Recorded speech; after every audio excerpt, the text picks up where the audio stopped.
दोस्तों, Jurassic park film में उड़ते हुए डायनासोर को देखकर आप हैरान हुए होंगे। ये सोच रहे होंगे कि क्या इतने भारी भरकम डायनासोर वाकई में कभी उड़ते थे? क्या वाकई में इनके पंख होते थे? डायनासोर के पंख को लेकर दुनिया भर में पिछले सैकड़ों वर्षों से विवाद रहा है। कई रिसर्च सामने आई, लेकिन कभी इस बात की पुष्टि नहीं हो पाई थी कि डायनासोर के पंख होते थे या नहीं। लेकिन आज आपको ये जानकर यकीन करना पड़ेगा कि पृथ्वी पर डायनासोर के पंख होते थे। ये पंख डायनासोर के ही थे और वे हवा में भी उड़ते थे। यानी ये कह सकते हैं कि फिल्म जुरासिक पार्क और जुरासिक वर्ल्ड में एनिमेशन के जरिए दिखाई गई कल्पना पूरी तरह से सच साबित हुई है। इस हकीकत का दावा हाल ही में यूनिवर्सिटी ऑफ साउथ फ्लोरिडा के वैज्ञानिकों ने किया है। इस दुनिया में डायनासोर ने करोड़ों वर्षों तक राज किया। ये कई जगह हवा में उड़ते थे तो कई जगह सिर्फ धरती पर रहकर अपना खौफ दिखाते थे। इनके पानी में रहने के भी प्रमाण मिले हैं। यानी ये भयानक जीव पृथ्वी, हवा और पानी तीनों जगह अपना राज चलाते थे। इनके सामने दूसरे जीव कहीं नहीं ठहर पाते थे। ऐसे में सवाल उठता है कि इनके इतने मजबूत होने के बाद भी आखिर इनका अंत कैसे हो गया। इस बात को लेकर काफी रिसर्च की गई। इसके बाद इस नतीजे पर पहुंचा गया कि करीब 7 करोड़ साल पहले मैक्सिको के पास एक बड़ा उल्का पिंड टकराया था, जिसके बाद धरती पर सब कुछ नष्ट हो गया था। उसमें डायनासोर भी शामिल थे। लेकिन दोस्तों, आज हम जुरासिक वर्ल्ड के 10 उड़ने वाले डायनासोरों के बारे में चर्चा करेंगे। तो चलिए शुरू करते हैं। टेरानोडॉन एक उल्लेखनीय उड़ने वाला रेप्टाइल था जो लगभग 84 से 86 मिलियन वर्ष पहले लेट क्रेटेशियस आकाश में उड़ता था।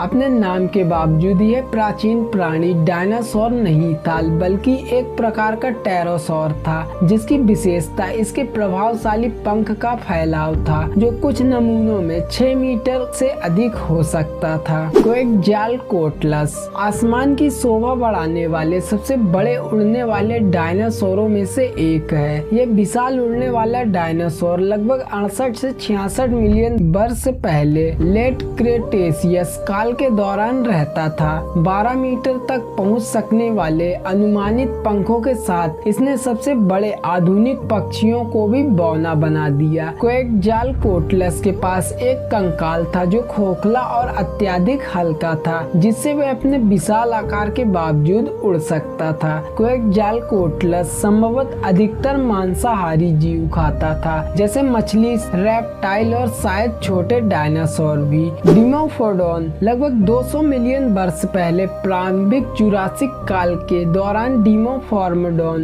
एक उल्लेखनीय टेरोसौर पृथ्वी पर निवास करता था। ये अपने वर्ग का अपेक्षाकृत छोटा सदस्य था, जिसके पंखों का फैलाव औसतन लगभग 1.4 मीटर था। अपने मामूली आकार के बावजूद डिमोफोडोन के विशिष्ट विशेषताएं थी जो इसे अलग करती थी। विशेष रूप से डिमोफोडोन का नाम ग्रीक शब्द टू फॉर्म टूथ के नाम पर रखा गया है, जो इसकी अनोखी दांत संरचना की ओर इशारा करता है। इसमें 2 अलग अलग प्रकार के दांत होते थे। पीछे की ओर चपटे, अधिक गोल दांत, इसकी लंबी पूंछ जो इसकी कुल लंबाई का लगभग आधा है, जो इसे उड़ते समय स्थिरता बनाए रखने में मदद करती थी। रम्फोरहिंचस लगभग 150 मिलियन साल पहले जुरासिक काल का एक टेरोसौर लगभग 1.8 मीटर के पंखों के साथ यह अपने कुछ बाद के रिश्तेदारों से छोटा था, लेकिन विशिष्ट विशेषताओं को प्रदर्शित करता था। हालांकि इसके पैर अपेक्षाकृत छोटे थे, जिससे पता चलता है कि ये अपना अधिकांश समय हवा में बिताता था। अपने पैरों का उपयोग मुख्य रूप से बैठने के लिए करता था। टेरोडैक्टाइलस, जिसे अक्सर पेट्रोसौर के लिए एक सामान्य शब्द के रूप में उपयोग किया जाता है, विशेष रूप से छोटे पेट्रोसौर एक जीनस को संदर्भित करता है जो लगभग 150 मिलियन वर्ष पहले जुरासिक काल के दौरान रहते थे। लगभग 1 मीटर के पंखों के फैलाव के साथ इसके बड़े नुकीले दांत हवा में या पानी की सतह में उड़ते समय शिकार को पकड़ने के लिए एकदम उपयुक्त थे। ये एक फुर्तीला और स्किल्ड उड़ने वाला था जो ग्लाइडिंग और संचलित उड़ान तकनीकों दोनों का उपयोग करता था। टेरोडैक्टाइलस के जीवाश्म अवशेष दुनिया भर के विभिन्न स्थानों में खोजे गए हैं जो टेरोसॉरस के प्रारंभिक विकास में मूल्यवान अंतर्दृष्टि प्रदान करते हैं। डसुंगा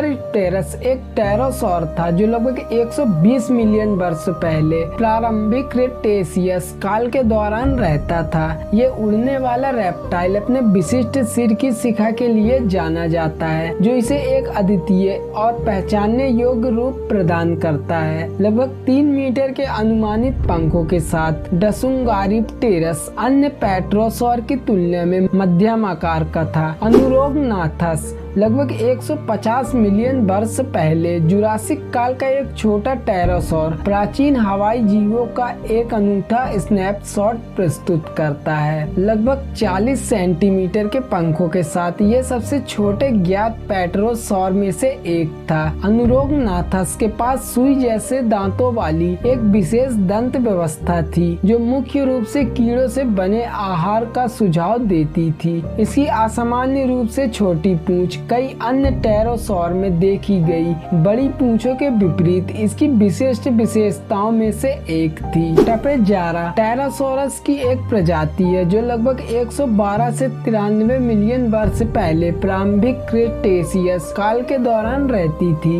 ये पेट्रोसॉर अपनी विशिष्ट सिर की शिखा के लिए प्रसिद्ध है जो इसे इसके क्रम के कई अन्य सदस्यों से अलग करती है। टपेजारा का पंख लगभग 3 मीटर था और इसके पंख के आकार की तुलना में इसका शरीर अपेक्षाकृत छोटा था। टेरोडोस्ट्रो अर्ली क्रेटेशियस में 105 से 100 मिलियन वर्ष पहले टेरोडोस्ट्रो नाम का एक टेरोसॉर रहता था।